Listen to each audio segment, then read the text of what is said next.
Yo'l bu A punktdan B punktga harakatlana turib, jismoniy bosib o'tiladigan masofagina bo'lib qolmay, balki inson hayot yo'li davomida o'zlashtirgan bilim va ko'nikmalarning yig'indisini metaforik ma'noda anglatuvchi hamroh hamdir. Inson hayot yo'li mashaqqatlardan xoli emas. Umrini yo'l qurilishi sohasiga bag'ishlagan qahramonlarimiz bevosita va bilvosita yo'lga daxldor odamlar. Ular yo'lning odamlari, yo'l odami.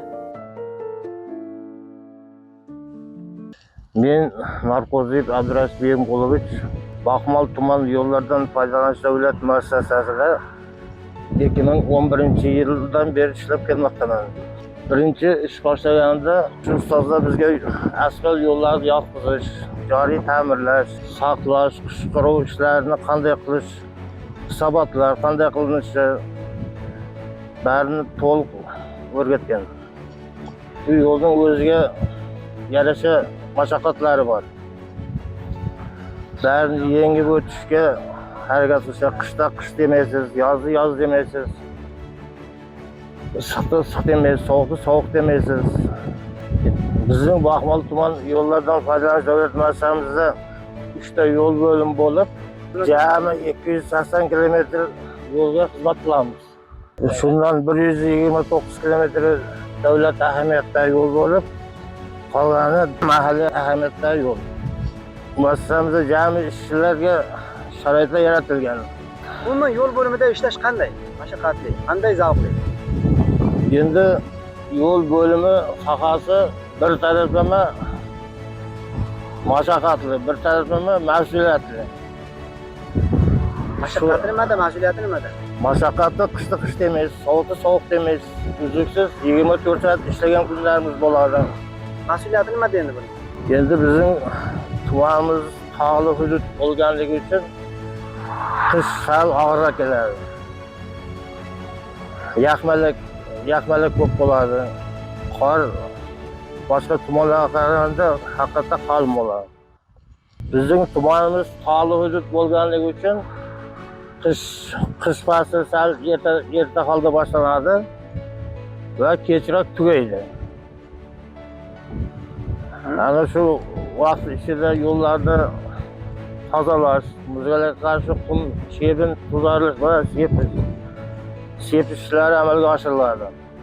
Baxmal tuman yo'llardan foydalanish davlat muassasasi qarashli tog'li hududlarda ham yo'llarimiz bor.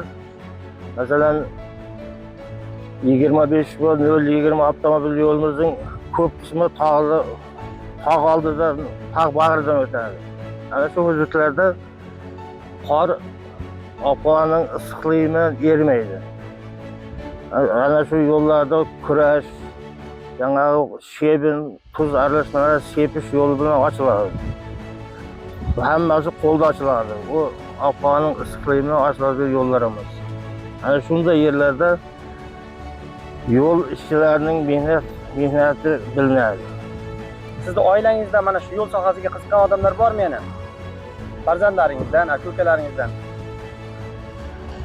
Men endi ukam men bilan ishlaydi yo'l sohasida. Haydovchilik vazifasida ishlayapti. 3 ta farzandimni institutda o'qitdim. Katta o'g'lim Toshkent temir yo'llari institutida o'qishga kirgandi. Aytma shu o'g'limiz mening kasbimni egallaydi degandim, lekin u ushbu institutning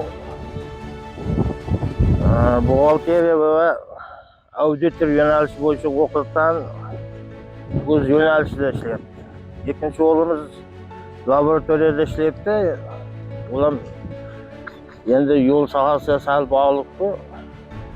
Endi qanday kasbda bo'lishidan qat'iy nazar O'zbekiston Respublikamizga o'zlarining hissasini qo'shadi, shundan juda mamnunman. Qariyalar aytadi, yo'l qurganning savobi katta deyishadi. Balkim shu taraflamadir. Va shunday farzandlarim Xudoga bari o'qimishli, qizlarim uyga bo'lib, ro'zg'orim barakali. Mana sizga hozir qaytadan imkoniyat berilsa-da, bir yaxshi kasblarni tanlashga imkoniyat bo'lsa, qaysi kasb tanlagan bo'lardingiz? Endi shu kasbda 14 yil ishlab, albatta yo'l sohasini tanlagan bo'lardim. Savobi katta. Qilgan mehnatingizning samarasini nimalarda his qilasiz? Yo'l iqtisodiyotning qon tomiri hisoblanadi.